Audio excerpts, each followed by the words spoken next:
Peace. You are watching the Leopard in the Mirror, Canticle of the Mutant Guardian lecture series hosted by yours truly, the Energy Master, aka the Emma. As always, I am recording this live on Facebook first and then uploading it to YouTube. So if you're watching on YouTube, go ahead and hit that subscribe button so you can get every episode. Hit that like and comment so we can stay on the air. And today it's episode 9. So if you're jumping in right here, chances are you've watched the first 8. If not, you can go back and check those out. Also, if you want to learn more about the Supreme Mathematics or the Supreme Alphabet, you can check out my lecture series, the 5%, the Solar Return. If you don't watch anything else, make sure you get that Supreme Mathematics and that Supreme Alphabet under your belt. All right, and so today's chapter, today's canto is Canto VII. We're still in Book 1, The Descent of Knowledge, and this is Allah God, the axis of the Living Cipher. Let's go ahead and jump into that. If you don't already have your book, go ahead and grab that on Amazon. You know, handheld device. For smartphones, we had these, and we had smart people too. All right. Just in case this stops working, that never stops working. Never needs batteries. Never needs a charger. Canto VII. Allah God, the axis of the Living Cipher. As always, I will read it first, and then we'll go back and discuss it. Threshold. Quiet as the center of a drum. After justice thawed the mirror, the world went still, not empty, but listening. I stood inside a hush bright as noon, the leopard's eyes reflecting nothing I could name and everything I already was. The guardian didn't arrive, he unfolded.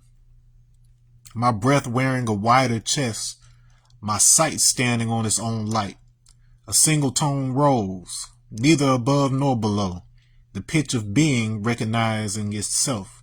I inhaled, and the universe exhaled through me. 2. The voice of the Supreme. Not a thunder, a theorem. Not an order, an orderliness. I spoke as the all and heard we.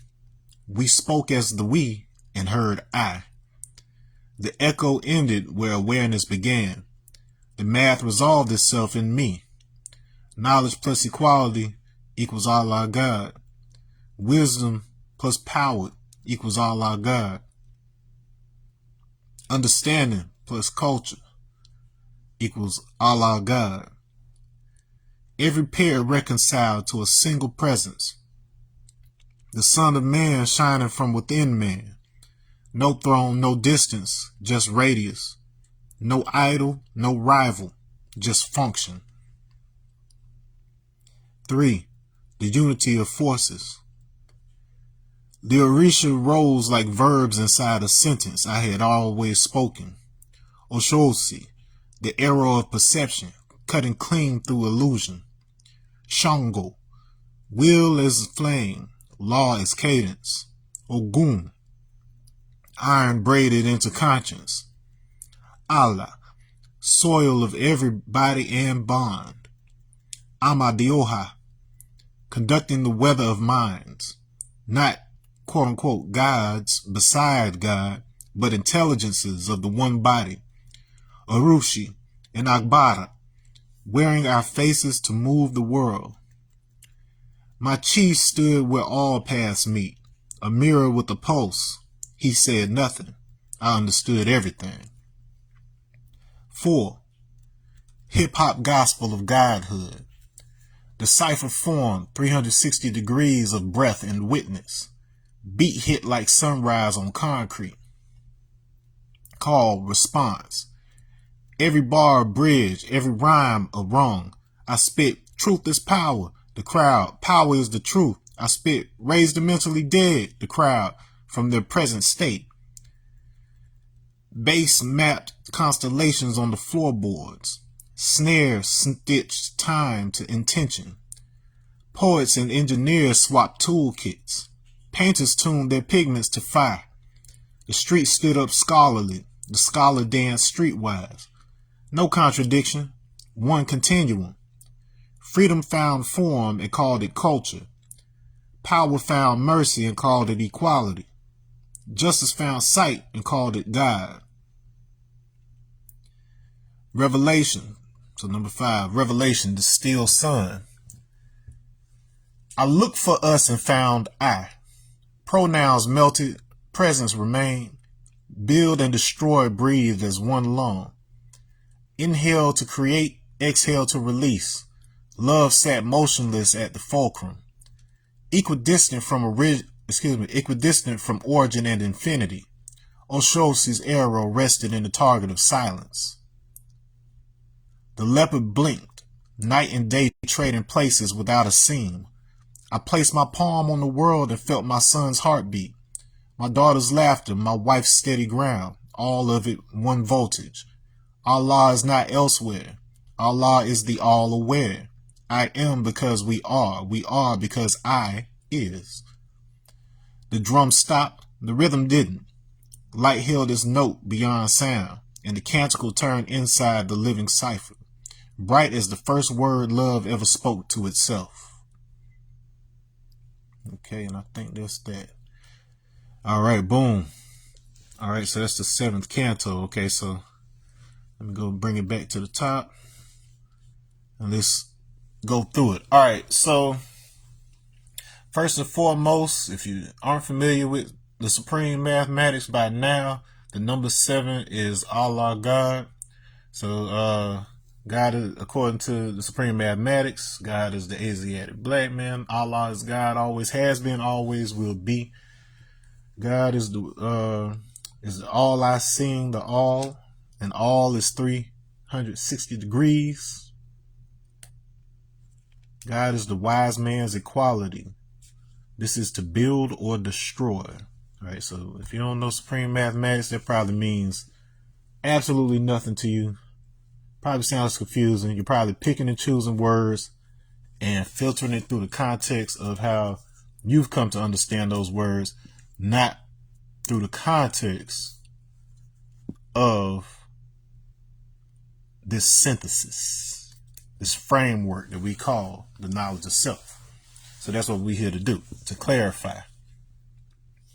So the axis of the living cipher. So an axis is the part in a wheel, like, you know what axle is in a wheel, but then when you're saying axis, you typically hear that with regards to a sphere, you know, a ball, but it's the point around which the mass, the weight is rotating. And so that's what we're saying. Is the central concept something that is outside of you, or is it something within you? That's the question that we come to ask and answer through this particular canto. Another context, and this is some of the ignorance that you tend to hear out here. If you, whether you are a Jew, a Christian, or a Muslim, within the Abrahamic context, Allah, El, by extension Elohim, all of these are the same word for the God of Genesis. All of them, they come from the exact same Proto-Semitic root. That means before it was divided into Arabic, Hebrew, whatever else, there was a single tongue or dialect of a previous tongue from which these words come from. So the actual word, the actual root is Il or Ilah in the case of Allah, which means the God. So Il just means the, and then La means God, deity. for the most part. All right. So El comes from the exact same word. This was a Semitic god that was a tribal god amongst other gods. El was seen as supreme. And then you had Yahweh and you had Baal. You had everybody was playing in the sandbox friendly together. And then later on, once Ezra and the Babylonian Jews returned to Jerusalem, that's when they started coming with this idea of purity, and that story has been made to mean something along the lines of racial purity, when in its original form, the words that are associated with race, language, tribe, all of that are one and the same. And in fact, as I explained yesterday, there was a time where there was only one kind of people. And so we were distinguished by the tongue that we spoke. And so if you're looking at the Bible or the Quran or the Torah through a Eurocentric mindset, you're going to make that a racial thing. Whereas if you understand that all of it is El and all of that extends from a pre-existing concept in the Proto-Bantu, Niger-Congo, that extends to, Yoruba and Igbo and all of that. Or if you understand that there was a substrate for these languages and the conceptual keys were already well intact before, migrating to the Arabian Peninsula and then the Levant and so on and so forth. If you understand that concept, you can trace those back to their African counterparts, which in this case is very close to Ela or whatever. And then when you understand the African context, interestingly enough, you start to realize that the terminology being used for the God of Genesis is actually synonymous with the Logos, which is Jesus, basically, which is Christ.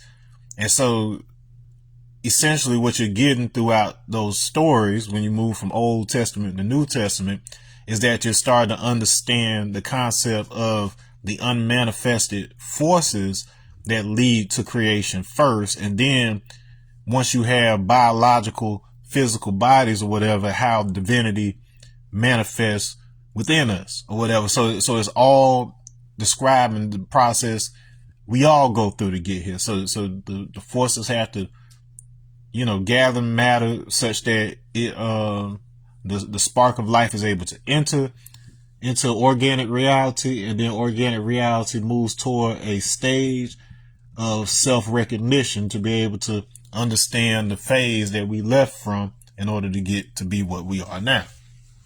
But that's just your theological lesson. They want you to think that you're saying something different, but the real lesson that is supposed to be drawn out of all of that is that what happens when you say the same one thing differently?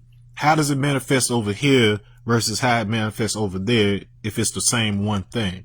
If you can understand that concept, you start to understand the essence of creation as a whole. It's a bending of a single signal. Just like if I had one string, they used to have the instrument like that. It was like before you had like complex guitars and stuff. You have like a string instrument. It's got like one long string, and then depending on how you divide that string, so where you press your finger at or whatever, it's going to determine what note comes out of it. So you start to be able to correlate sounds with length, and that's how you get wavelength at the end of the day. All right. Number one, we're talking about the threshold, quiet as the center of a drum. All right. So when you beat a drum, there's a part within that drum that's still. So as the waveform moves, and then you can't see this flat out, but if you put sand or something on the membrane of a drum or something, you can see a little better what's happening. But essentially, the part that's actually active and moving, those spots will push all sand away from it. And then the parts that aren't moving, the sand gathers in those nooks. They call them nodes, N-O-D-E-S. And so the sand that gathers in those nodes, the places where the sound isn't moving, that's what gives you a specific shape. So the shape and form that you see, the actual physical form that you see, whether it be your body, whether it be natural forms, whatever it may be, the part that you could actually see is not the actual energy. It's not the actual sound that's playing, quote unquote. It's not the actual vibration. It's where the material has rested relative to the sound. Because of your presence, this is where material has rested. So if you can understand it that way, you can start to understand how something in a vibratory or energetic form can build a shell around itself. That's the basic concept of a cell. That's the basic concept of you. Once it builds that first, closed system, that first cell, then all the cell has to do is replicate itself and then basically holographically project a particular image based on the information that it has in it when it's building relative to itself. So we are just a natural consequence of the collapsing of space toward a single point that gains enough, I guess you could say, vacuum potential. Another way to put that is voltage, or whatever the potential for energy. And once that happens and it converges on that point, then, it's able to project outward. And so we've simplified that process by differentiating the genders. So by having a male and a female, we've managed to isolate the process of gathering potential into the male as the concentration of the genetics and the necessary combination of components to produce a sperm, which has a motile tail, meaning it can swim, it can whip that tail and swim. And then it has what's necessary to puncture through the shell of the inactive egg and cause a release of ions, which are charged particles, which results in a flash of light due to the zinc in that egg. And when that happens, it basically stops any other, sperm from entering the egg. It's just that one.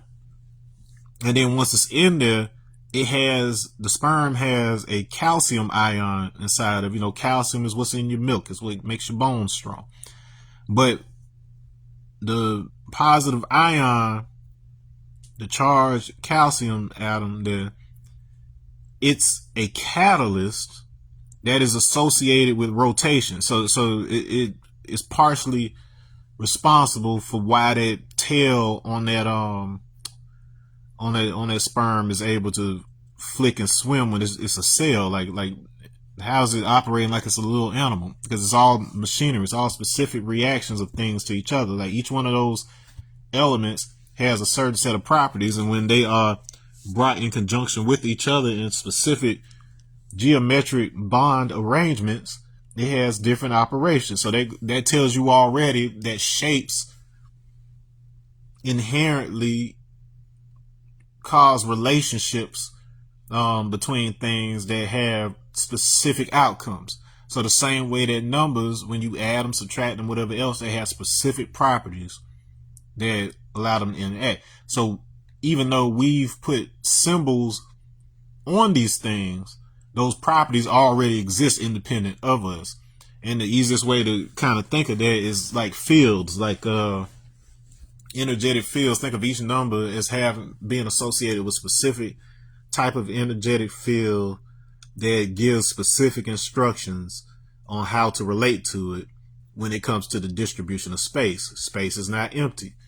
Vacuum is not empty. These are deceptive terms with respect to kind of older physics, but then now more so today they understand a lot better that it is teeming with energy at all times, but it's only interactive with us physically when it meets certain conditions or whatever. So we have certain rules and constraints on the when it comes to our universe, such that we don't.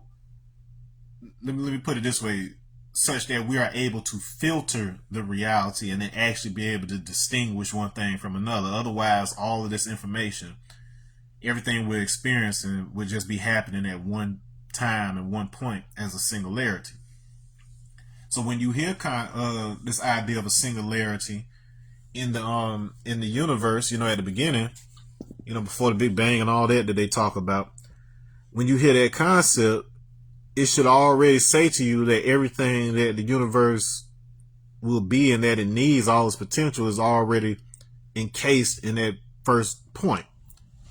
All right. And so when you're everything, you can experience yourself as if you're nothing, because there's nothing to differentiate. If you're still and you're perfect and you don't move and you don't do anything, you don't change, there's really no, and if there's nothing outside of you, there's really no difference between being everything and being nothing.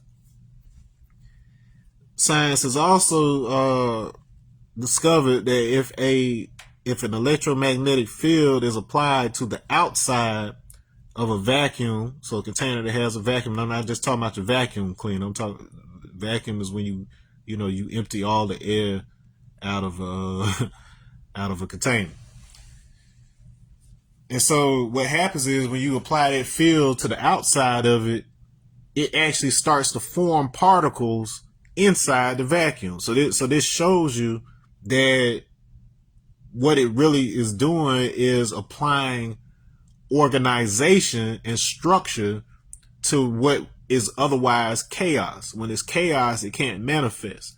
But when order is applied to it, so information is being channeled to it, it tells it, oh, you need to organize in this shape and this thing needs to be positioned relative to it like this or whatever. It's just like, if I were to spell out right now, RRRIMO, that means nothing to you. But if I take those exact same letters and spell them as MIRROR, you get mirror. So it's about coherence. So it isn't enough to just have all the pieces. You got to bake the cake in the right order. You got to bake it in the right steps. Okay. So after Justice thawed the mirror, because remember we had the mirror of ice in the previous, the equality was the mirror of ice, just ice, frozen in or at equality. We are now talking about rising above equality here. It says after Justice thawed the mirror, the world went still, not empty, but listening. All right. So that medium that the universe is full of, you've heard the word ether, but then, people are just getting a little better at explaining their phenomenon, so it doesn't sound so mystical and all of that.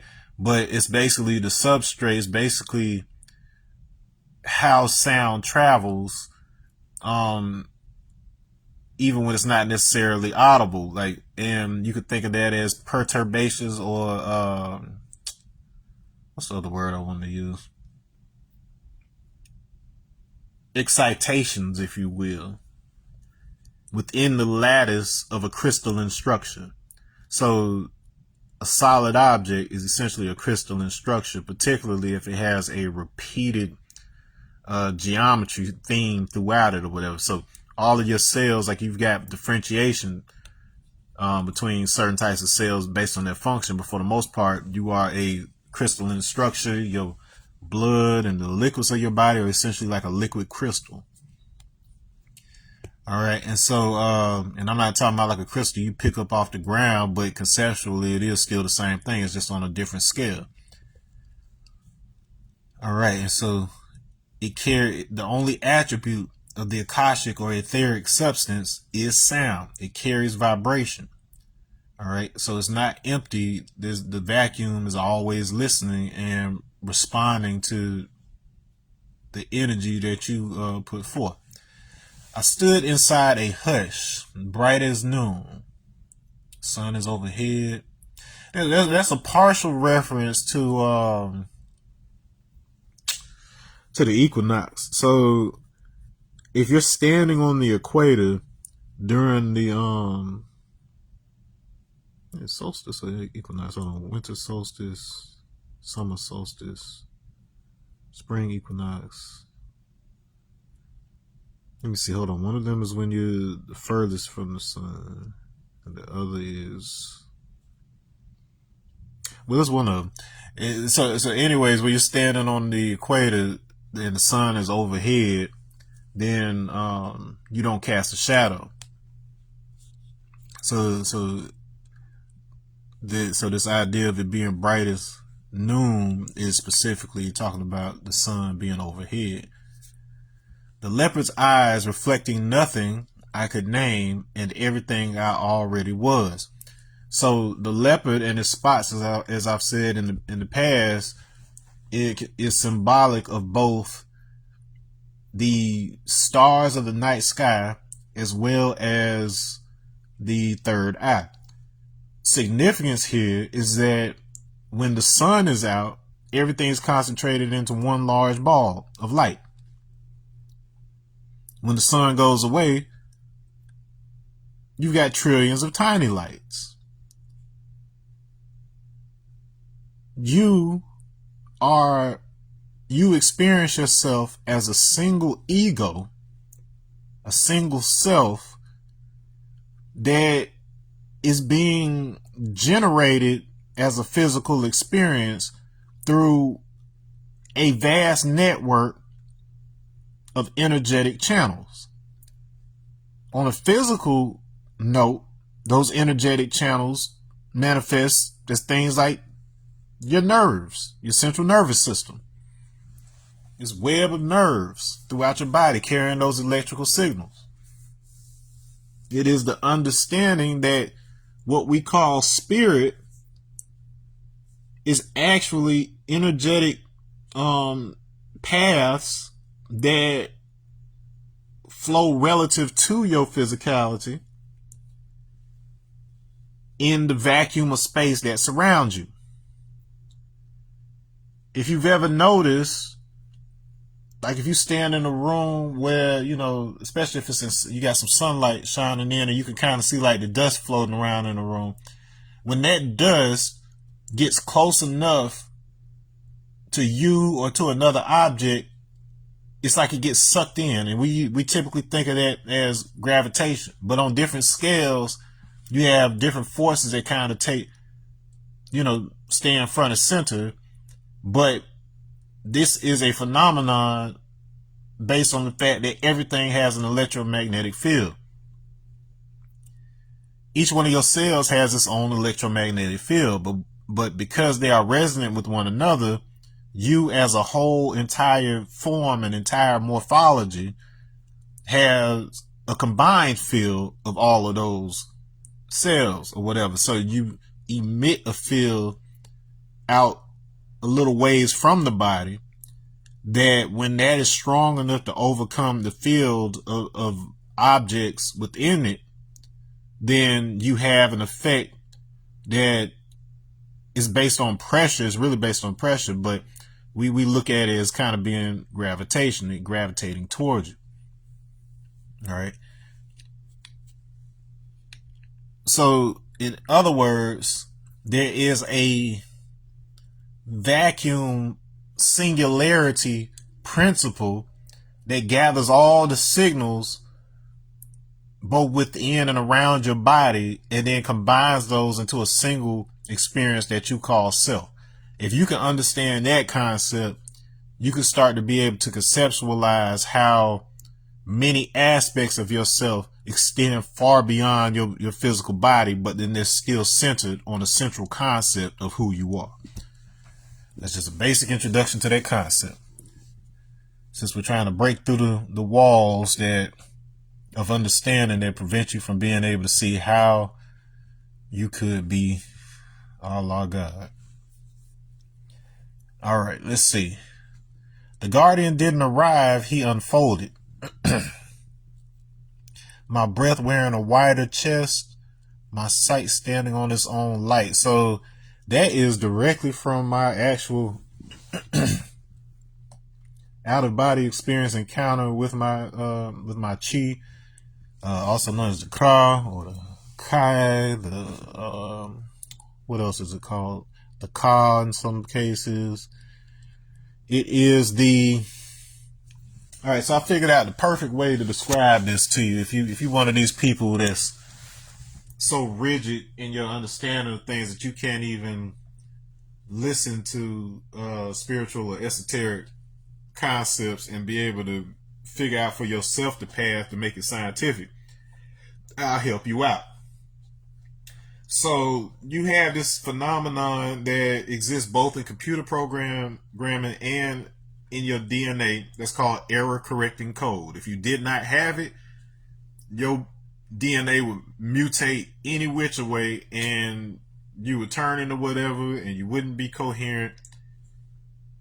Exactly like the concept I just explained with the mirror, where if I don't spell it in a specific order, it's not going to manifest a concept that is clear to me.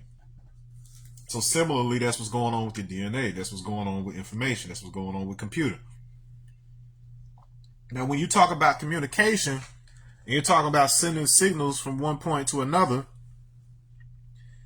just like the game of telephone, you know how I used to play the game of telephone as a kid where you whisper a message in the person next to you's ear, and then they whisper it in the next person's ear, and then you try to see if the message can get around the circle through all those people and back to you correctly.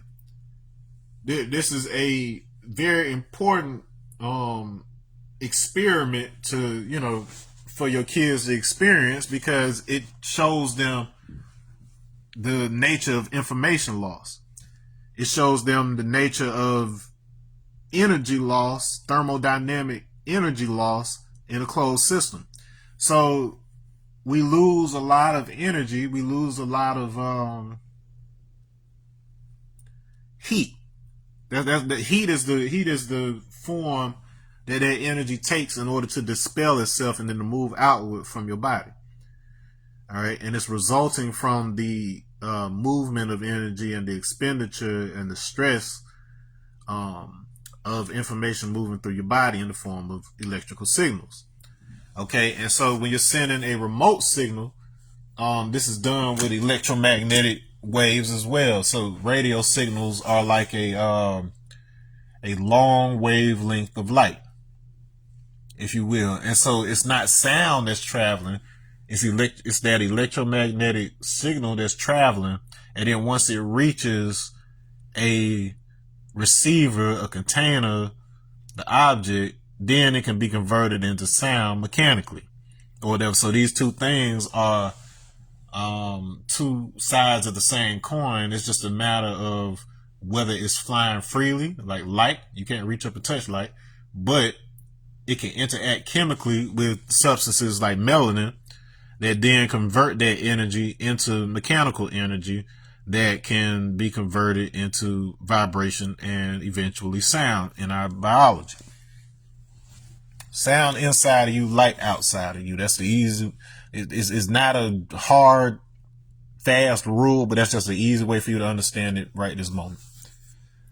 Okay, and so in that out-of-body experience, so you have an aspect of yourself. So imagine that because your experience of yourself as a solid single self is essentially being facilitated by the information being communicated by your nerves.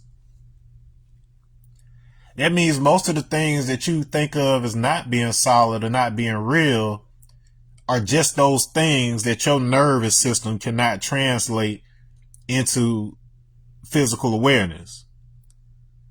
So there's plenty of information circulating around you right now. There's air moving around right now, and it's not all moving in a straight, organized line. It's chaos. That's why you can't see it. It doesn't have coherence. We see coherent fields. We don't see chaotic fields. There's tons of information around that your brain is just filtering out. Okay. And so in order to make sure that your experience remains a coherent and smooth one, so that like my bed doesn't disappear and reappear on the other side of the room at random times when I'm trying to sleep. You need constraints. There has to be some kind of calculation happening. There needs to be something inherent in each of these things such that it doesn't just act all willy-nilly. It's a filter of reality. And so there's an aspect of you, and this happens on several scales, but there's an aspect of you that is you, but it can't be corrupted. Like they make that a moral thing, and they make it very mystical and magical in like religious conversations, mostly because that's the easiest way to teach it to you. But then a lot of people, they just genuinely don't know what that really means. It's just like, take it on face value. That's what faith is. That's not how faith works at all. But there's an aspect of you that is unmanifest, that is in the form of information stored in your DNA and in the field surrounding you, that cannot be corrupted because it is the only thing that's keeping you stable and in existence. So there's parts of you that can't be changed.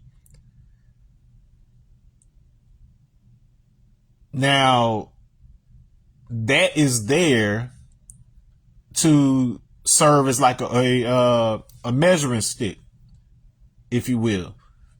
So as you change and you grow as an organism, your body doesn't collectively forget the central concept of you.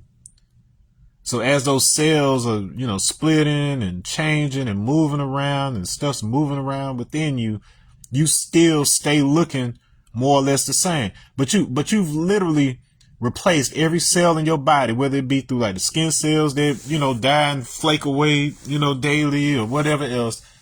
You literally replace every cell in your body over the course of 7 years. So every 7 years, at least physically, you're an entirely new person. Now you may grow and you may develop and you may mature and stuff like that, mentally and whatever else. But at the end of the day, you still feel like you're the same you. You're just a more experienced version of that same you that you were when you came into here. Your personality didn't change too much. It just enhanced, or you suppressed it and it manifested in a different form. But at the end of the day, you're still the same you, but you're being shined through a slightly different physical filter that is doing its best to try to expand and reflect the you that you are now. The universe is doing the same thing. Why would it do anything different? I mean, like I told you yesterday, the universe is lazy. Once it figures out certain solutions, it doesn't sit around trying to figure out new ways to make things work. If something works, it's going to repeat it a ridiculous number of times. That thing is going to go, that motif is going to go viral throughout the universe because it's just a stable field position or relationship. And so it's going to try to repeat it as much as it can. There's going to be certain functions and different things that need to happen. And for each of those things, it's going to have a better solution for that particular thing or whatever. And then when those two or more things can come together to form a system, they collectively generate a new thing. And that's essentially what's happening with creation. It's when stable things find a way to operate in conjunction with each other to do a new thing. Okay. But yeah, so this part of you, so the chi. All right. So in a lot of ways, the Egyptian explanation for this mechanism is highly sophisticated. Probably helps a little bit better, but think of it as you are essentially, at least the conscious part of you is more like a signal or even a substance that is perfectly symmetrical, and because it is balanced between force and material, it doesn't directly interact with the physical plane. Like everything out here it has broken symmetry. Like it's off just a little bit, but it's proportioned, so it's still orderly, but it isn't perfectly balanced to the point it can't move anymore. Because once something's perfect, it doesn't want to move anymore, and it'll just die or become a statue or whatever else. But that concept allows you to kind of understand how things can be orderly, but not perfectly balanced between forces and particles, or else we would blank out of existence. It would just be a singularity again, just like the beginning. All right, and so because you exist as that information, you are essentially everywhere and nowhere at the same time. You're everywhere because every single point in space contains the information of every other point in space. It's a network. So just like when on my laptop right now, you see a coherent picture, there are a ton of little tiny bulbs, quote unquote, that make up this screen, but they're all receiving the same signal of information. So they each know that relative to its position, it needs to display in a certain way or whatever, but it's the same one feed of information. All right, and so the entire universe is like that. One thing I want to bring to your attention, remember that concept of a light being, that's what electromagnetic is. So light is an electromagnetic disturbance. Applying an electromagnetic disturbance, a light or whatever, to the outside of the universe cause particles to form inward. Take that same language, apply that to making a baby. A foreign element is, doing its work with the mama, with her element, and the substance from the first party has to travel and interact with the outside of the egg.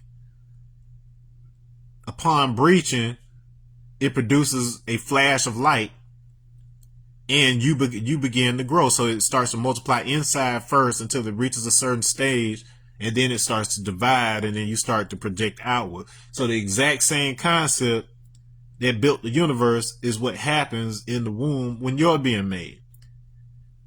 That's what should tell you that the universe as we experience it is essentially just like being in a giant womb. And the matrix comes from the word mother, but it's what's the way to put it? The, not just the container, but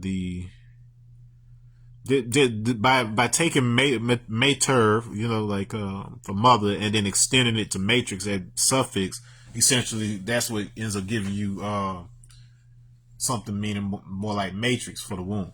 A womb. It's a reference to the womb. It means that the container has something in it. It is just as much the child as it is the uterus. So the whole package is what we call womb, or child rather. They're both interconnected in that way in the etymology. All right. So anyway, so explain this substance. Explain how the etheric aspect of you, it informs the material aspect of you. So the material aspect of you is getting its instructions from those fields. So light and sound and all those things have a huge effect on various different levels on how your conscious experience of physicality is being facilitated. All right. And so in that state, all right, so all these concepts of resurrection and transfiguration and stuff that y'all were thrown into in an English language context that, hardly makes sense to many of you. It's an advanced science that has been simplified in the form of stories, and what it's describing is essentially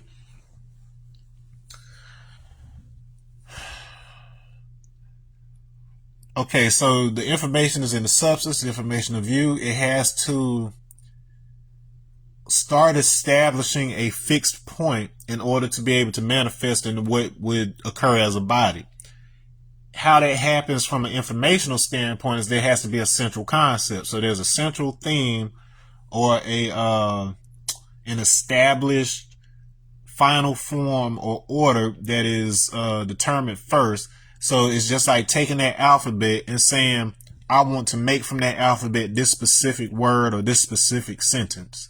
And once I establish what sentence I want to make, then all the information necessary for me to manifest that in the physical starts to converge on that concept. So if I tell myself I want to write the word reflecting, in my head, I've centered my focus on the concept of reflecting, and I'm going through that alphabet. I'm filtering the alphabet for the parts I need. So we do this rapidly. We do it so quickly that it doesn't even seem like we're doing much, but when you're good at something, it doesn't even seem like you're doing anything at all, and that's how we are with language.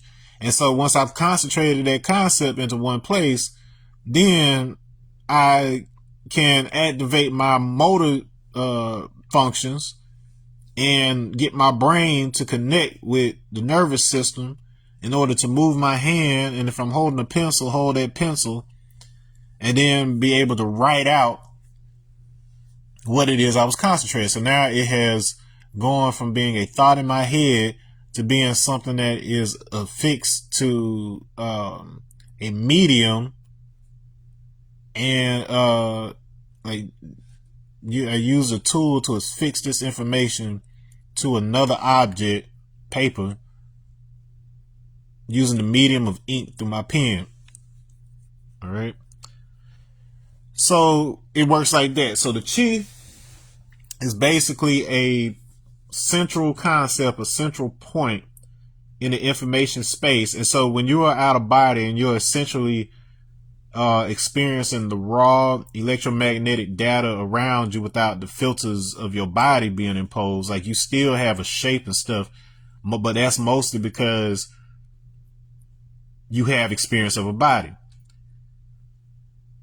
Well, because the chi is unmanifest in that regard, it's personalized to you, but it hasn't been manifested physically. It doesn't inherently have a form, but your body is the information of that form. So if you want to know what your chi looks like, then just look in the mirror for the most part. Like you may have made modifications to yourself through tattoos or growing your facial hair or whatever else. But at the end of the day, you look the way you do because there's some collected information as a central concept that is informing the way that your physical outward morphogenetic appearance looks like.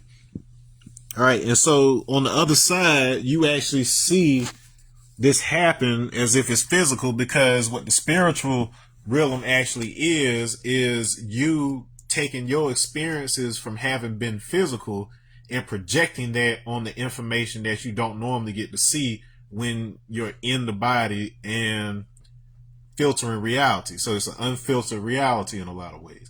And so what you think does tend to manifest over on that side. So you have to understand what's really happening there, or else you'll think that certain things are inherently real in the physical world, not just something that you projected onto it. Okay, but anyway, so that substance, I literally saw it, and I had never seen anything. Like, I had no frame of reference for this at all. So all I could do is look, observe, and try my best to describe what I saw. Like, the science of it came together later, but it took me seeing something instead of hearing about it. And then based on that central concept of me being able to visualize it after witnessing it, then I can pull and research and figure out what are the terms that are missing from my current vocabulary that will allow me to be able to better describe it. And so what happens is this Akashic substance, this etheric substance, I saw it concentrate into a funnel, and began to pour from the ceiling into a specific spot on the floor where my chi would be projected as a secondary being with whom I could communicate. The value of having an aspect of yourself that cannot be altered or falsified is that because it's part of the non-local field, it has access to all information that's out there. However, you are personally limited by the expanse of your vocabulary and the images that you have available in order for your chi to be able to present new information to you in a way that you'll be able to understand and be able to decode. Because he doesn't speak. Like, he beams information straight to your head. It's telepathy. He is you at the end of the day, and the distance between you and God is none.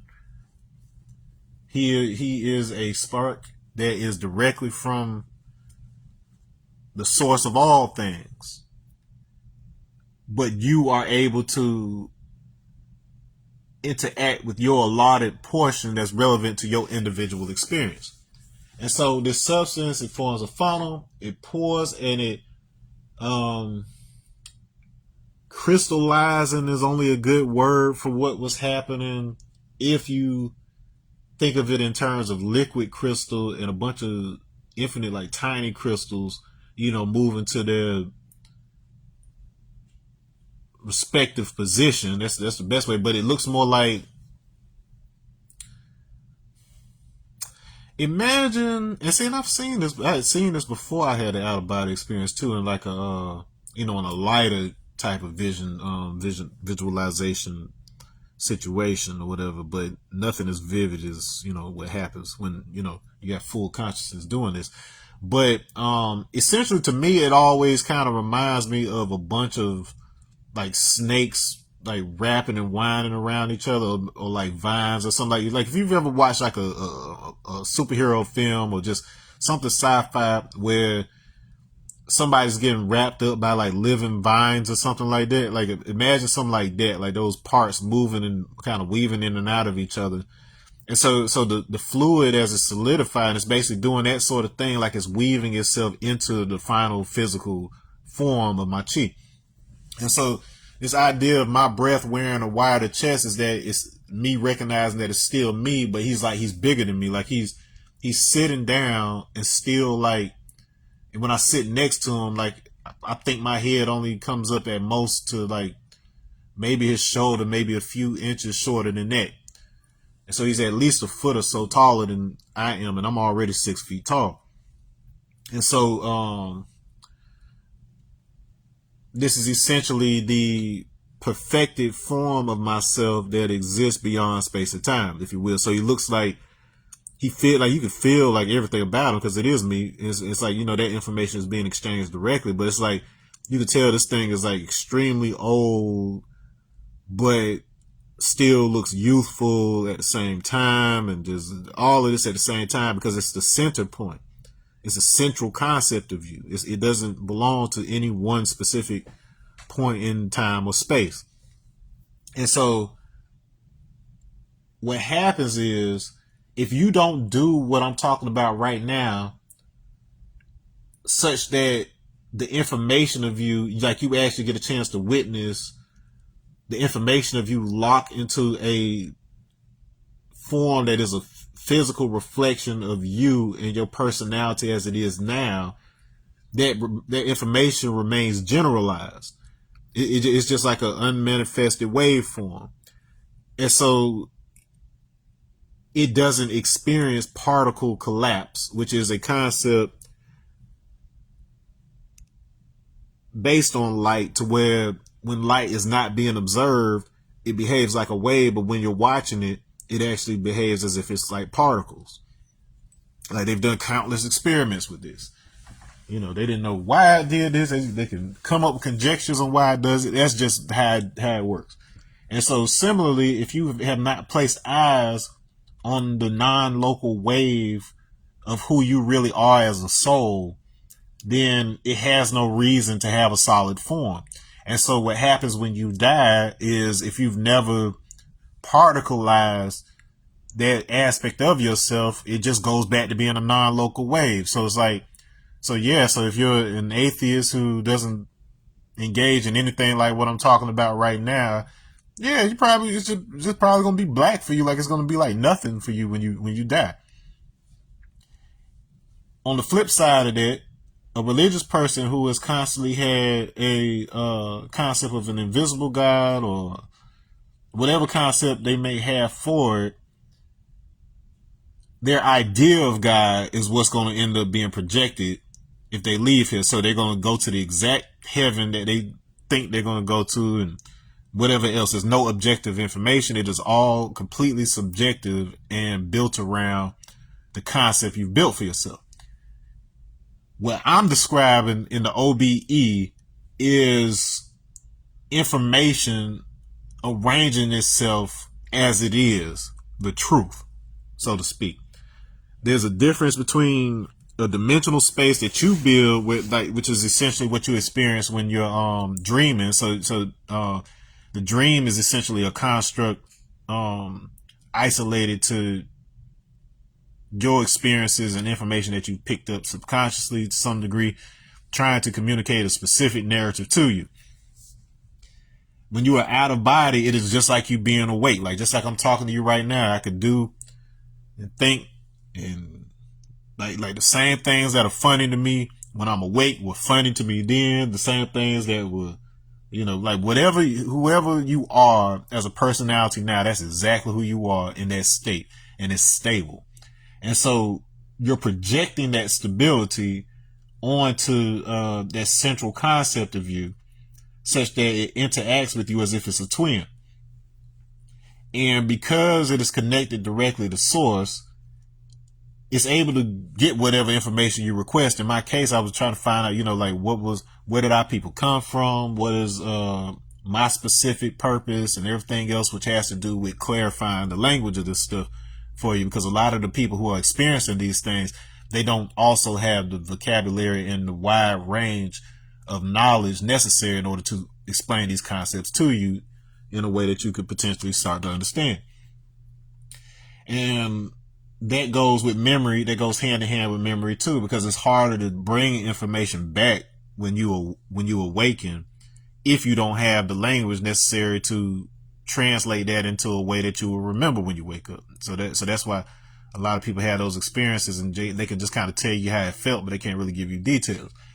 I'm a very visual person, and I train that sight through the way that I paint. Like, I use a lot of math and geometry in planning my my painting, and then I go ahead and just do chaos based on that scaffolding, so that my mind isn't so rigidly attached to the geometry that it can't translate variations of it. So basically it's like margin of error. So it's like,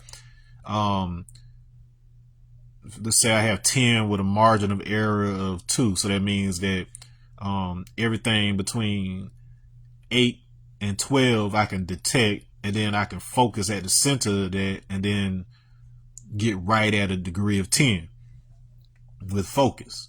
All right. So giving myself enough range to gather the information and then being able to focus it at its center. That's essentially what yoga is. So if you're doing it right, you're clearing the mind, you're setting the ego aside long enough for you to experience information of your non-local field. So gathering all the information, but because it's still chaotic and it's still everything, you can't perceive that information. And so you have to condense it and filter it. So that's all I'm seeing. Like, when my chi is forming in front of me, all I'm seeing is a condensing of the information of myself that is infinite and beyond my ability to change and adjust. The chi don't change for you. Like, he'll like, if you want to do something, he'll go along with it or something like that. Like, he ain't there to control you. But at the same time, I don't change him. If anything, he tries to direct me toward the destiny that we already agreed on for ourselves. We are not two separate things. We are one. So as I'm saying, hell, if you want to, you can think of it as like with Venom and Eddie Brock, but they're two separate organisms that are combined into one. It's not like that. It is all you. It's more like you split into two, like a glass between you and like your physical self and your non-physical self. But anyway, so yeah, that's the basic way of describing how this thing appeared. And it was the coolest thing I've ever seen ever. And I see why people do this. But the real point is, until you do that, until you activate that Ock, so you bring in Bakar and Ock together, the part of you that you project into the spirit world, the actual personality of you that you recognize of yourself, which is your residual self-image, until you bring those two things together in an out-of-body context or whatever, then you're not able to anchor yourself enough after you die in order to be able to. You ain't gonna resurrect into the physical per se, but then you don't automatically decompose as an entity, as a consciousness back into the overall field of things, because you're just everywhere and you're not able to reconstitute and experience yourself. Like you're able to physically do the same thing that you do in an out-of-body experience and be able to go travel different places, check out different things, go to other levels of this construct. You can get out of this construct, see other worlds that have been created. There are infinite universes that have been made by souls just like you and me. And once again, not speculation. This is stuff that you too, and I think I don't know if I'll do it right after this lecture series, but at some point I am going to go ahead and do a workshop based on, it'll be a very limited and private workshop most likely, because some of y'all are wild and there's some crazy stuff you could do with this stuff, and everything ain't for everybody for that exact reason. You can't give everybody a knife and expect them to make sandwiches. Some people like to make sandwiches out of other people. That's why that's why I take you through all of these long talks to see who's actually gonna, stick around long enough to get the lessons from Adi Yogi, and who's gonna leave that first week and and forget about it. All right, so let's see, the Leopards, we got that. My sight stand on its own light. A single tone arose, neither above nor below, the pitch of being recognizing itself. I inhaled and the universe exhaled through me. Yeah, so that's that substance flowing through you. It's just like being a fish with gills, except the gills are your entire body, and all the information flows through you and around you, and it is you all at the same time. The one tone, like there's always like a sound playing, and it's very harmonious, and it feels like a bunch of, harps or whatever playing, but you have to learn and you have to train in order to filter through the noise. So the more training that you've done in the physical, the easier it is to filter through the noise and focus on one thing or another in that space, because you have access to all information. But if you're trying to learn or identify something specific, you have to train yourself on being able to filter out everything that isn't what you're trying to know. All right. The voice of the Supreme, not a thunder, a theorem, not an order and orderliness. I spoke as the all and heard we. We spoke as the we and heard I. So that idea of the all becoming I is exactly what we mean when we say we are God, we are Allah. Or that we have nothing to do with that which operates you. We are a different individualized data set, but we all originate from the same data set. I have a copy of Windows 95 over here. You got a copy of Windows 95 over there. What you choose to do with your laptop is maybe different from what I choose to do with my laptop, but running the same software. The echo ended where awareness began. The math resolved itself in me. Okay, so it's not in order, so it's not saying you have to do things boop, boop, boop, boop, boop, but then it's an organizing principle. So there's a equation. Like the variables may change, just like different laptops. The variables may change, but it's still the same underlying equation, a biochemical equation that manifests your body. The math resolved itself in me. I realized there's 3 different ways to make 7. And this is an important concept in geometry. If you ever, and I think I get into it maybe in the commentary later, but the concept of a Klein quartic. So Klein. Where's my marker? So a Klein quartic. It is a mathematical, geometric object that has 336 symmetries. 336 is the number of hours in 14 days. So 2 weeks. All right. There, it is intimately tied to the geometry of our reality and our physical experience.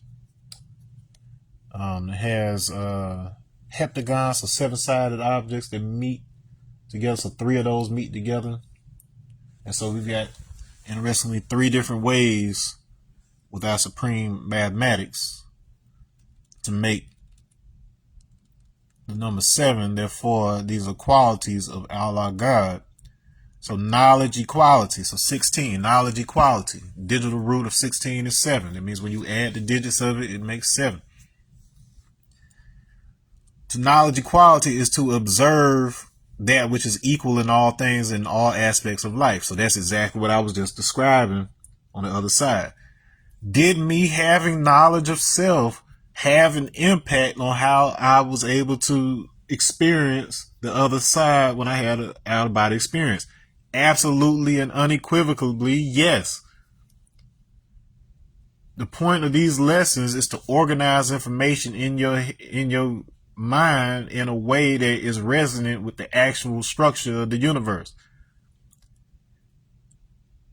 As such, in order to see something coherently, your senses are performing operations at all times. So it's solving the equations of the chaos surrounding you in the form of information and filtering out what solves the equation and what doesn't solve the equation. And so if you have these things within you, in terms of your learning, it makes it a lot easier for your chi to find solutions to how it presents information to you. For whatever he couldn't explain right then and there in that time period, I basically received it as a full download of information that had to unfold through my waking experiences over the course of a couple years at this point. Like I basically had to it feels like you're being guided. Like I would learn one thing and then immediately find the next thing that I needed to know to get to where I was trying to go. And so whenever you hear these stories, this is essentially what they're really describing with the language that was available to them at that time. All right, so knowledge equality. So the other aspect, wisdom, power. So wisdom is your ways and actions, how you make your knowledge known. Power is the truth, and truth is the power to resurrect the mentally dead from their present state of awareness. So I observed the actual fluid of space, the Akashic fluid. Now my actual words and actions are projecting onto the chi such that I can resurrect into a physical form this particular personality. So you have to be both born and reborn. This is why they had those concepts, and people think of that figuratively if they don't know what's really being said by these stories. But then in Jesus' story, all of that stuff, transfiguration, all that good stuff is talking about what I'm talking about right now. And that's a concept that had been around in the Egyptian mystery schools, the Dogon mystery schools, Igbo. Everybody in Africa had and knew how to do what I'm talking about right now.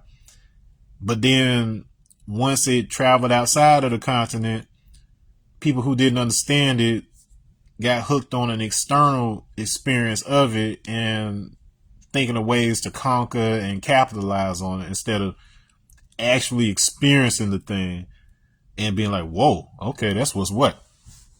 The powers of truth. So your true action, your true ways, you start to get exposed to that. And the third aspect is understanding culture. Understanding is the mental image drawn from that observation and those actions. And so that was the actual image I was able to see of the chi. And culture is, and then one thing I want to, before I speak on culture, remember I said the womb, the child is that whole package. So the connection to the mother and the actual embryo growing within that womb of the mother. And so your mental picture, when we talk about, if you truly understand it, it is never untethered from the reality. My chi isn't untethered from the absolute truth. Like he doesn't come into this physical space. Like he's only interactive in that kind of scenario, in the out of body scenario, because he's tethered to the very fabric of reality. Like that, he's tethered to the absolute truth, the supreme. That's a supreme aspect of yourself. And so when that's combined with the culture, which is your way of life, and then I, God, I, self, Lord, and Master is the culture of freedom. That's freedom from falsehood. When you know that you're God, going into that experience, there's nothing that can present itself to you that can trick you into thinking that it's a separate God. It happens. Your mind will trick you into thinking something is separate from you, or something scary, or trying to get you. You may project demons. I don't know what you got going on in your head. But if you have not sufficiently gone through a process of mathematically clearing and cleansing your cache when it comes to the way that you project reality, it's going to be some wild stuff on the other side. And I would not in good conscience be able to send you into that experience. It's very doable. It's not anything crazy you have to do. Back in the day, they used to do some crazy stuff to do it because they didn't know better. But now that we understand the brain science and the spiritual sciences a lot better now, it's as simple as playing a certain type of binaural signal in your headphones as you're going to sleep, or relaxing, or whatever else. There's other things that I've personally learned that make it easier. Hopefully you've been keeping up with this knowledge itself. Is not something that's required, but I found that it has made it a lot more coherent to do so. And I'm fairly certain that every old spiritual teaching was, especially in the Bible, like I could go on for days on like how this stuff is throughout there, but it's basically most of the horrors that you hear about in the Bible, and the wrath and the beings and whatever else, it's mostly because you did not do the first step of getting initiated properly, so you can filter out the real from the fake. The Jesus or Christ state that they're trying to get you to isn't about some kind of power or ego trip. It's about you properly being able to filter away what isn't the truth of who you are, such that you have a stable, coherent, and enjoyable experience that is mostly shaped by you, but can also be shaped in partnership with every other person and being locally and throughout the cosmos, or whatever. If you've achieved that level of understanding that we're all one, but you have the freedom to shape your individual experience. Okay. Every pair reconciled to a single presence. That's exactly what I was just saying. The Son of Man shining from within man. It's not something outside of you. Ra has nothing to do with the sun in the sky. That's Anyanwu. That's feminine. The sun is within you. And knowledge itself, the center of your brain, the aura, the central concept of you, the light that shines from within you. Okay. No throne, no distance, just radius, ray, the ray that extends from you, radius. That's what it's coming from. The radius connects the center to the surface, not the surface to something outside of itself. Ra is ray, radius. All right. No idol, no rival. No, you're not worshiping something separate from yourself. It isn't idolatry if it's not something separate from yourself. It only becomes idolatry because you're treating it as if it's something separate from yourself. And that applies to everything. You are not worshiping God, you're worshiping your idea of God. Because if you truly knew, you realize there's no distance between you. Where you gonna go? If God is everything, like where you gonna go? Everywhere you go, there you are. It's only ego that makes us think that we can be something separate. And it's also ego that'll have you place yourself beneath something and act like something else is controlling you instead of taking accountability for your the way you impact the world. The Orisha roles like verbs inside a sentence I had always spoken. That is a bar on top of a bar, because all the ancient world 100% understood that the word God means that which is invoked. That means sound that is brought in. That which is invoked to purify or make a libation. That means to clarify. And then in a more literal sense, to pour and condense, like what I just described of how my chi forms. And finally, a spirit inhabiting a mound. And the way mound is used there is probably more correctly the word mount. So spirit attaches to a body. So that word and its etymology describes the exact process as talked about in Genesis, the idea of spirit being breathed into the earth, into the dust. What that's describing is, see, the word breath, pneuma, and spirit are one and the same in the Bible, especially in the Greek. So pneuma is the word for breath and spirit.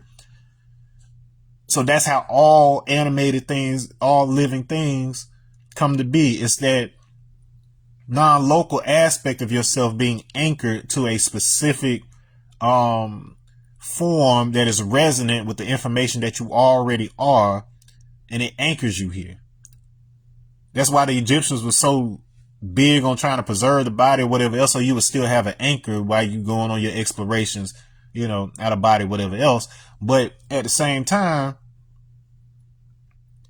if you're trained properly here, you're not as dependent on the physical body. In fact, in India, they commonly just cremate the body. And they know the science of making murtis.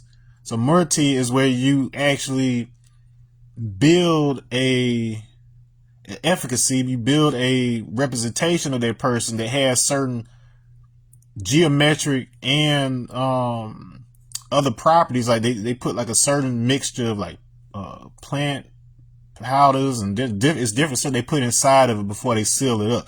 But essentially what it does is that it preserves certain geometric and chemical aspects that are resonant with your existing form, so that the personality is able to more coherently shape itself around it. Whatever, like the sciences are extremely deep when it comes to that, but they are explainable by somebody who actually both has the experience of it and who has enough education with regards to our shared vernacular in order to be able to translate that thing. Orisha comes from Ori and a suffix that's basically the, hold on, let me see if I remember this. Is it the supreme head or the, what was the Shah part of it? So I put it this way. All right. So the Ori comes from the same root as Ra. So just like what I was saying, so that central concept is the line from the central concept of you to the outward expression of you. And the Orisha, they represent, forces. So let's call them bosonic forces that, facilitate physics. All right. Now, the reason for me bringing up that etymology for God, particularly that part of that which is invoked, is because when an object is resonant with a particular, set of spiritual information, what that's essentially saying is that it resonates to a particular sound. And so when the word that is spoken is actually resonant with the object that it's describing, that object responds by actually shaking or moving. I give the example all the time of how Mariah Carey, at least once upon a time, was able to hit that high whistling C note. Like you all know, if you listen to old songs from back in the day or whatever, in a live setting, certain wine glass shapes, they will shatter when she hits that note, because she's exciting those molecules in that glass to where it creates a standing wave within that material, and then causes it to break apart because it can't hold that form that it normally has. It has to be big, and it has to spread out because it's trying to dissipate that energy that's building up in it. And so once again, the ancient world, they understood these properties of like stone, certain types of stones, crystals, and more importantly, certain tissues in the body. Your bones are piezoelectric. Your pineal, there's the different aspects of the tissues of your body that are specifically resonant with specific frequencies. And so, and it's that combination of frequencies that those tissues are made up of that creates the central harmony that rounds out to, you know, what you experience as you. And so that's more akin to what is meant by the Ori. So it has to do with head, but you also see Ori as the first element in the word origin. And then origin is both the source and it's the central point. So the central point of a sphere, or a central point of a graph, where you have X and Y coordinates or whatever else, that's called the origin. Because the origin is essentially position 0, 0, every point in reality in space is essentially an origin. So you can look at it as a liquid made up of origins. And because it's holographic in nature, where every single one of those points shares information with each other, we can experience it as a substance. So a good exercise for you to do, and this is something that I wasn't taught, it was something I came to realize. If you're in a crowd of people, especially if like everybody's moving about, try standing still, and instead of trying to look at individual people, look slightly above the crowd so you can see the whole crowd moving. You'll start to see currents within that crowd. Like you'll kind of see how people move. And then this is me being a artist for many, many years, like seeing a crowd from the stage position and like having to try to move an entire crowd and, you know, understand the flow of a crowd and stuff like this. But you'll start to see currents just like you do when you look at like the ocean.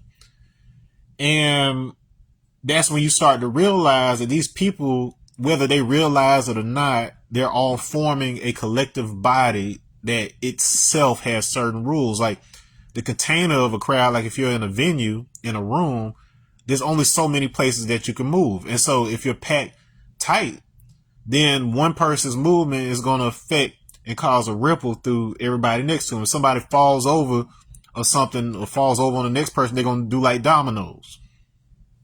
And so once you understand that the central concept of that body of people is just like a body of water being dictated by the container they're in, and then you start to look at the forces of nature, the physics of it as a container, as a four-dimensional container, then you can start to see the harmony of how things move in conjunction with each other. And then you can start to more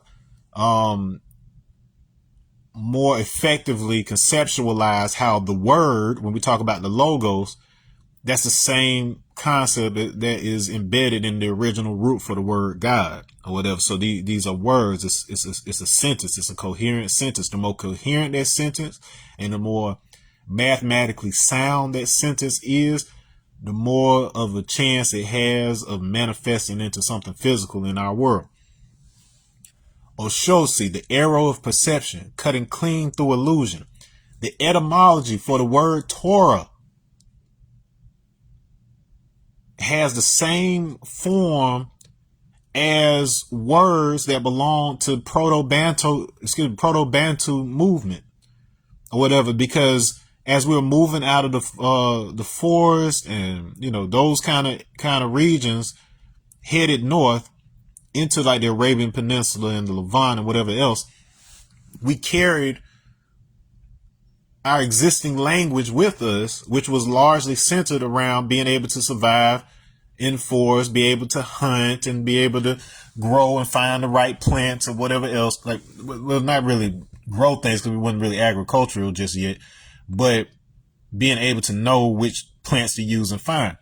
And so the same kind of semantics carry over in the Proto-Semitic root that ends up giving you the word Torah, showing you that this thing has to do with the firing off of potential. So if you think of the shooting of the arrow of a shosi as drawing a straight path from the central concept of you out to the surface of you, there's things you can tell about your DNA by looking at your surface. Like, can't you tell somebody's your parents by you having the same outward appearance? So it's the information inside of your cells that is shared between the two of you that is dictating the similar outward appearance that you have.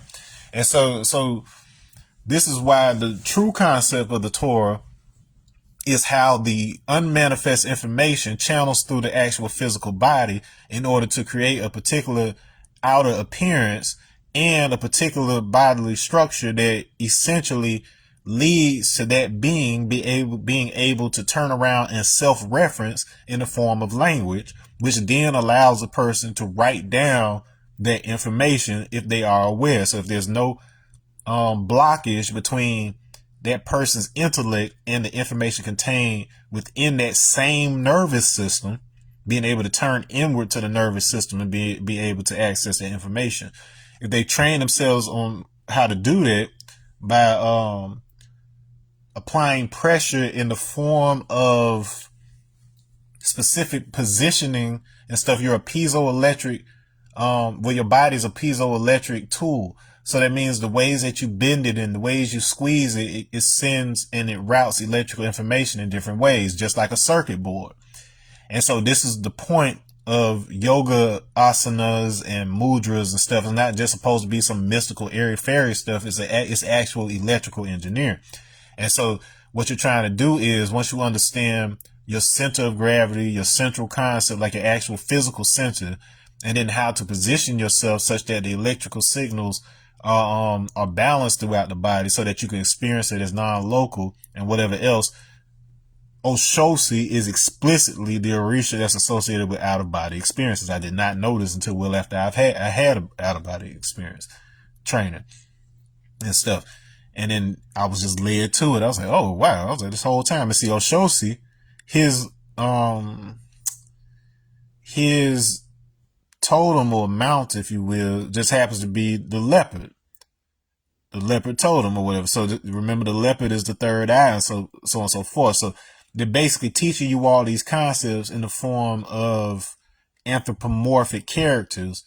And it's not to say that they don't have a form like that, but it's usually that a person in their waking life exhibits the qualities of one force or another. And so they become associated with that. And then they work in life to be more like a representation of their force, if you will. And so in ancestorhood, when they are decoupled from this physical form, they continue to hold the space of that particular energy force teaching or whatever else, but one that is more resonant with his own ancestral line. So his kids will be more resonant with that force as it is presented through their parent. So that's why that's like my chi. It didn't just look like me. It looked like my biological father. Like, it looked like my whole lineage wrapped into one. But I was also able to experience their ancestry spread out, like, and it just went far, far, far. Like, I just saw rows and rows and rows of people. But I'm only just now starting to understand and realize that what I was being shown is the difference between the sun and the stars. The one versus when it's broken up into all its aspects. That's what all these stories are representing. You got the one in the case of Igbo, excuse me, in Yoruba culture and Isese. In the case of that, you have Olodumare, which is the name they give for the, the unmanifest one, the supreme. And then the Orisha are aspects of it. In a Judeo-Christian concept, peace, Adrian, in that context, they just call it God and the angels. All angels are aspects of God. That's why all of their names end in El. I just explained what El was. El is the same root. It gives you Allah. So just like my name is Energy Master Allah, Mikael is Mika Allah. Whatever, it's all the same concept. It's all from the same linguistic source. I promise you. All right. Shango, will as flame, law as cadence. That is a play on the fact that the tetrahedron, which is the simplest geometry, the triangular pyramid, if you will, is representative of both fire and will, and it is associated with the solar plexus, so near the navel. That's where your central concept is. So what I was just talking about, that central concept, your central of gravity, your core is right there at the solar plexus. Law as cadence.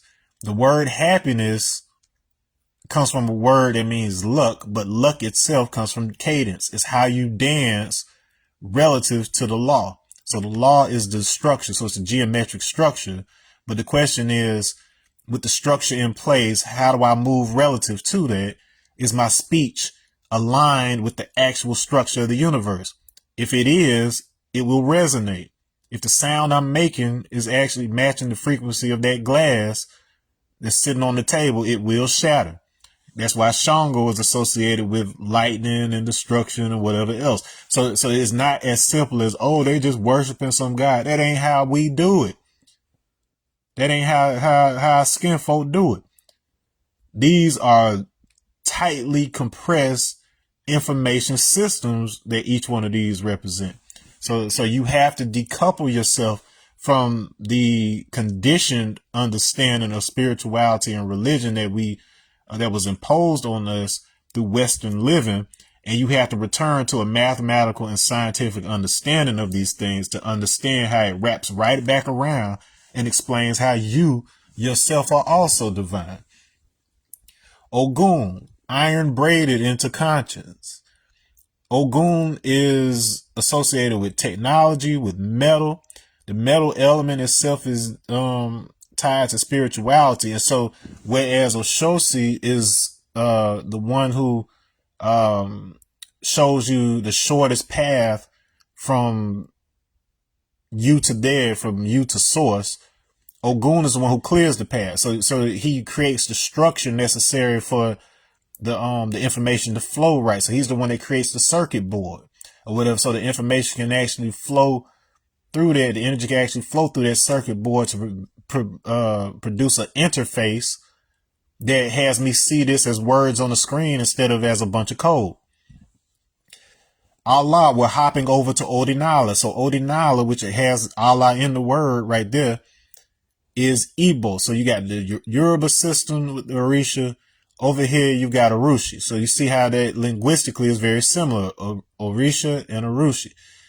Each one of those cultures, after they diverge from the shared culture, some emphasize certain aspects of it while others emphasize certain other ones. But the systems are have the same underlying information. If you know how to translate between the two, you understand the concepts themselves a lot deeper and a lot clearer.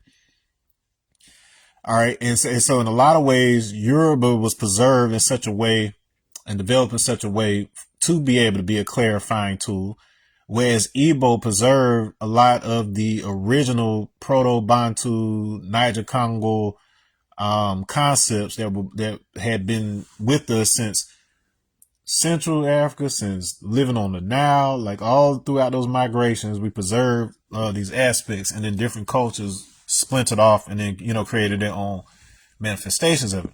But over here in the Odinala context, Allah is the name of the earth spirit. It is, she's the feminine, she's the mother, and her womb is to which spirits return after we die. And the land of spirits is called Alamul. Alamul. So Mu'ul is one word for spirit. Allah can mean earth or land in general. So when we're saying Allah in this case, we're talking about a structure. When you bring that back over to Allah, A-L-L-A-H, we're talking specifically about that bodily structure that is arm, leg, arm, head. That's how you are built. That's what you have in common with everybody. It's the geometry of you. And so remember I said that Allah is two words. It's ilah. So the la, the LH aspect is the spirit aspect. It's the God aspect. Allah, just ALA, is the physical aspect. So when you bring those two together to form Allah, you have information, the spirit, the etheric information that is now being embodied by the physical. You have that 5-point form because this particular pentagrammal form is the exact mathematics associated with the golden ratio that informs orderly spatial recognition from the tallest scale to the smallest scale, from the Planck scale where particles first come into being all the way up to the shape of galaxies. And that is woven throughout your body. That's what Ogun does. He weaves the structure in, but then Allah, she provides the material for this, and it keeps it stable. Amadioha, conducting the weather of minds. Amadioha, also known as Igwe, and you can already tell how similar that is to Yahweh in pronunciation. And you see how it has that Dio in it, which means God in several languages. Ama appears as a word for God or the Supreme in Dogon.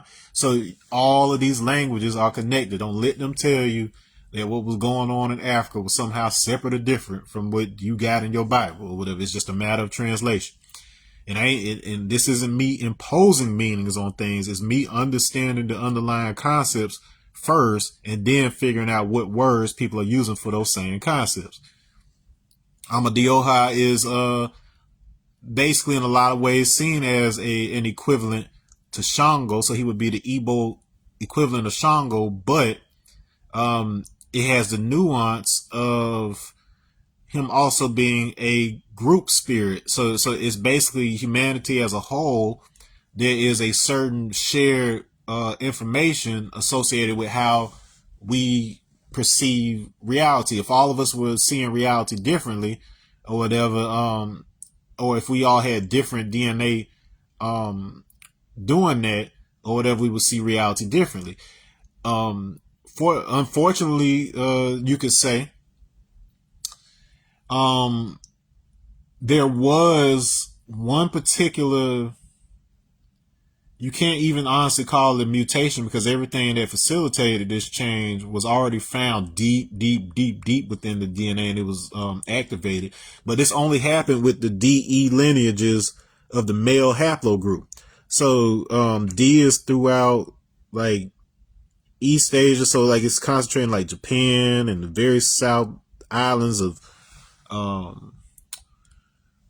India, but it was also found in Yoruba, Igbo, and Edo peoples of Nigeria. And then a lot of us in America, a lot of black folks in America have that, heritage from there. But for the most part, we have E haplogroup, which is also an extension of that same group. And that was mostly spread through the Bantu migrations. And so, but for whatever reason, we got a upgrade to the way that we filter and see reality and the way we form language and everything else. And so when you hear these stories about like, especially like this new age and the age of disclosure and whatever else, where people are seeing, stuff having to do with UFOs, UAPs, different alien races, like all the stuff you'll see on the internet, we developed a certain type of filter that allows us to be able to translate that information for what it actually is. So in the Supreme Mathematics, when we're talking about The mental picture one draws from knowledge and wisdom to see things for what they are and not what they seem to be. We will literally receive the type of upgrade to where if there is a electromagnetic event that causes a breach in the way that we connect with the planet in order to manifest consciousness here or whatever, and there's all sorts of weird stuff showing up and going about, we have the ability to filter through what's actually there, what's not there, and be able to translate into its right form. For instance, I got the sense when I was out of body that all of those different aspects of myself and my chi that I saw, I had the feeling that they probably had some way to present themselves in a form that I probably would experience as alien, but because of my training, I realized they were all essentially human at the core. Like I could see what was common among them, and there's something that we identify with us that is shared by all of those beings because we all come from the same template, the same arm, leg, arm, head template, but they just develop physically different on the outside due to the environmental pressures of the place where they live or whatever. But for the most part, the basal aspect that is actually associated with the universal human archetype is pretty uniform across. But even on the terrestrial level, just from one set of hominins to another, and even between what we classify as races today, the two groups that you're really dealing with, well, all right, I'll make it three.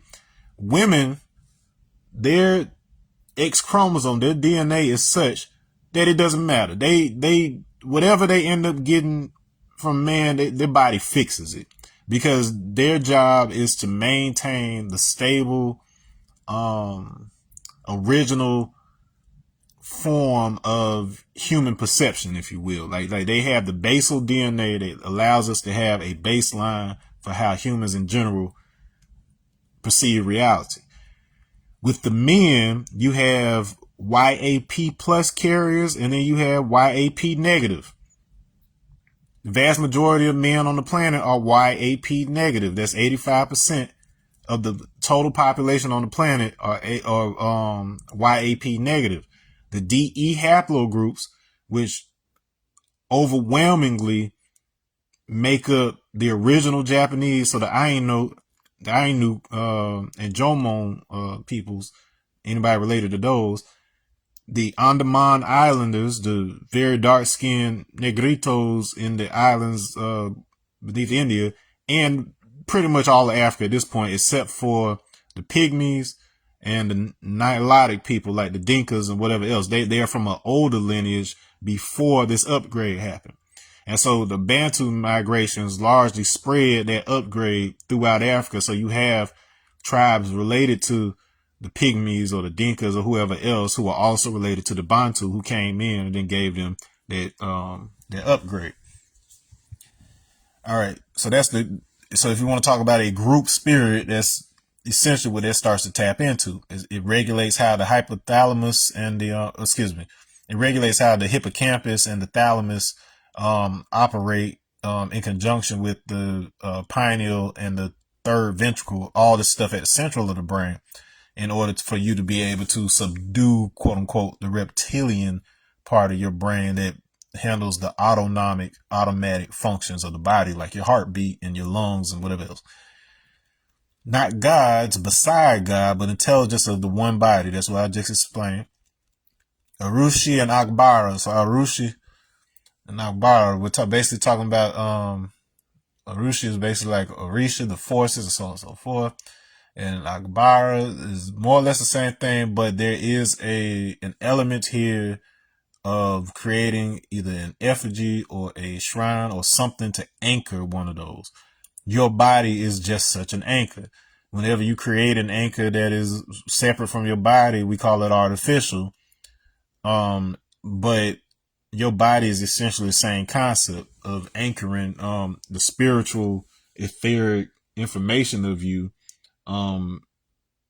into a particular location, just like how radio, the actual physical radio, uses an antenna to capture the radio signals and then organize it into a a recognizable signal of information. My chi stood where all, so chi and ori are basically the same thing. So chi is your central concept. Once again, it is your force, if you will, and you are the personified form of that force that you represent as a force in the universe. We're all past me, a mirror with a pulse. He said nothing, I understood everything. That's the telepathic transmission I experienced. Hip-hop gospel of godhood, the cipher form 360 degrees of breath and witness. So when we stand around in a circle and we spit raps, we call that a cipher. That started out with the 5% Nation, the concept of a cipher, when we would get together and we would build.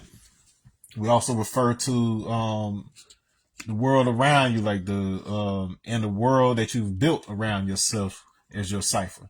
So it's the bubble that you live in. That's the world that you live in. And not the earth itself that we all live in, your personal cipher, the world as you experience it.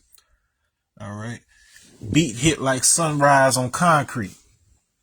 Boom, boom. So that exchange of light and phonons, so photons to phonons, as light hits melanin. It's a chemical reaction, a mechanical reaction. Light being converted into sound. So when we talk about call and response here, we're actually talking about call and response between the light outside of your body that converts into the sound inside your body, which converts into the electrical signals, which are essentially emitting light within the body, and then how you emit outward in the form of infrared heat, which is light, and speech, which is sound. So you are a conversion principle. You convert light, you convert information to energy that's coming inward, and then you expel it in various ways. When you talk, when you breathe, when you give off heat. Every bar a bridge, every rhyme a rung. I spit truth is power. The crowd powers the truth. So that's 5 right there. Power is the truth. Truth is the power to resurrect the mentally dead from their present state of awareness. So this whole joint is talking about the number 5 right here. Arm, leg, arm, head. 5-point body of you. Base mapped constellations on the floorboards. So that's cymatic. So that vibration causing sand to organize in the shape of the sound. Snare stitch time to intention. Click, click, click, click, click. All right. So we got a rhythm, we got a pace. Poets and engineers swap toolkits, whatever. So this is the formation of hip hop. So we bringing the math into the spoken word. Painters tune their pigments to fire. They're talking about the akaraka. So it's talking about, so the chi, the central concept of you, is what gives you your fingerprints. And in the case of darkly melanated people, or whatever, the organization of the melanin that's on our palms in order to give us clearly legible lines. This is the Torah. If you know how to read these and you understand the distances between these are related to the golden ratio or whatever, there's all sorts of information about, what tools are available to you. The streets stood up scholarly. The scholar danced streetwise, smart folks out there spitting, creating writtens. Writing on the walls, graffiti, no contradiction, just one continuum. Freedom found form and called it culture. So we called it a hip hop culture. It was something we were doing freely anyway. Culture's the number 4. Power is the number 5. So power found mercy. So we got some refinement to our power, and we called it equality. So once you refine it, then power can be distributed equally. So that's 4, 5, 6. In that sentence. Justice, so just ice is equality, to be stuck in equality. So we're trying to rise above equality, which is just ice equality. That's why justice is here. It found sight and called it God. So Allah God is 7. So I did some wordplay right here and hit you with 4, 5, 6, 7. Sequential order. Revelation, the still sun. I looked for him and found us. I looked for us and found I, or whatever. So I'm starting to change the way I speak. My pronouns melting, not turning into a transgender person. Nothing wrong with that if that's your bag. But what I'm saying is,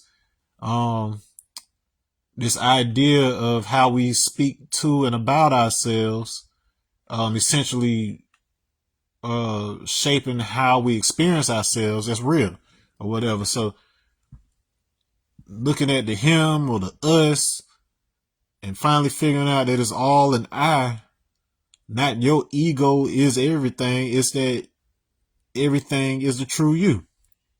And then how that averages out within you is your harmony with the universe as a whole. Build and destroy. So we went from 7 to 8. So build or destroy is 8 in supreme mathematics. They breathe as one long. So I'm understanding that they're one number. They're one thing. So things are built and destroyed. Things have to be born and they have to die. And they decay. It's cyclical. It isn't a straight line. Energy is neither created nor destroyed. It's just shaped. Inhale to create, exhale to release. Love sat motionless at the fulcrum. So the point in between building and destruction is love. Love and understanding are one quality, not two separate things.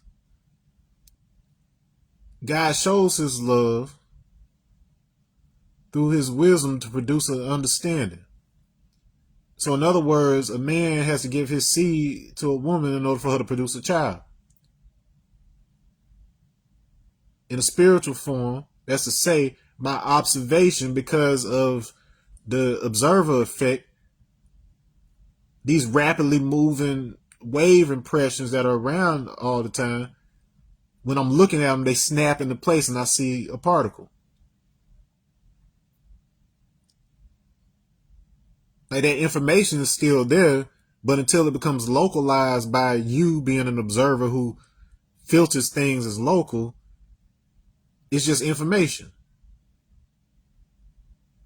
Something that you know right now, but you're like, you know what if you're at work right now, you know what your house looks like, but you're not looking at it right now. So it just exists as a memory in your head. And so it's just, as far as you go, that house only exists as information as far as you're concerned. Until you're looking at that house and it becomes solid before you, it only exists as information for you. If somebody else goes by there and they look at that house, it may be solid for them because they're observing it. But as far as you're concerned, it's only information. That goes for anything. Nothing's real till you got it in front of you. But that doesn't mean that it isn't still informational. Equidistant from origin and infinity. It's at the center of the center. So now we're starting to get into this concept of the axial ring. So we'll get into some toroidal physics in a few. But the way energy is distributed when it comes to a toroid, which is like the donut shape, you've got the very center of the whole structure. You've got the center of the inside of the ring itself, like the very midpoint of that ring, the circle that goes around it. And then you've got the outer surface. And so with a toroid, when you're talking about energy dynamics, every single one of those parts occurs as if it's a single point, because it's just information. But when you understand the organization of that information and the consistent structure by which that information is organized, you start to understand the dynamics of language, and then you can understand the dynamics of specific arrangements of language into sequences, words, whatever else, when it comes to programming reality, which we learn through the programming of computers. Oshosi's arrow rested in the target of silence. So right at that center, that still point in the middle of all of the chaos. The leopard blinked night and day, trading places without a scene. Remember I told you about the interchange between the stars in the sky and the sun at the center? I placed my palm on the world and felt my son's heartbeat. So that is me touching my wife's stomach while she was pregnant with my son. So if you pay attention to the progression of the story so far, it's really starting out with my son as an idea before he was born, and then now he's actually in gestation right now. So now I've created life. All right. So starting to understand the concept of being God at this point. And so and then I only experience him through touch and through sound of a heartbeat or the pulse of, that heartbeat within her stomach at that point. My daughter's laughter, so my daughter's already born at this point. My wife's steady ground. So world and ground are being used as a metaphor for earth, because we call mothers the earth. She was just my whiz. She was my wisdom, girlfriend, whatever. But then once she's having, my seed or whatever, then, having my little star, she becomes earth. All right. She is the planet that can bring forth life. So she's different from the moon. The moon doesn't bring forth life. All right. All of it one voltage. Allah is not elsewhere. Allah is the all-aware. The all-I-seeing, the all. Not the all-seeing I. That is some control shit. The all-I-seeing. So all of the eyes seeing as if they are one. So all of the nerves acting as one experience. I am because we are. So all of those impressions, we are because I is. The concept of I-ness, Islam, I, self, Lord, and Master. Because that concept exists, I am able to experience the many as if they are one. I'm able to experience the trillions, however many cells, trillions of cells that make up my body. I'm able to experience those as if it's one body, as one I. The drum stopped, the rhythm didn't. Still hearing it, the reverberation still going. Light held its note beyond sound, or whatever. As I've explained in the past, when experiencing that akashic substance, on the other side, it's like every sound you hear also has a light equivalent in the form of color. So it's like you hearing rainbows and seeing scales of music. It's a wild experience to experience those things simultaneously when the senses are not divided. And the canticle turn inside the living cipher. So seeing the song turn, the harmony of the existence, the harmony of the creation, bright as the first word love ever spoke to itself. The first word that love ever spoke to itself. This light of love, this type of light emanating from the source, so that it can reflect back and it can know itself and keep that circulation going for all of those manifestations that come as a result of learning those different aspects. And then we call that love. The differentiation of the child by the observation being put to the test of material manifestation to see if it is stable, and so that it can know its identity. That is what we are. We are the source looking at itself through itself. All right. So on that note, I'm going to wrap it up right here. We'll see you next time for episode 10, where we will get into Canto 8. And we're out of here. Peace.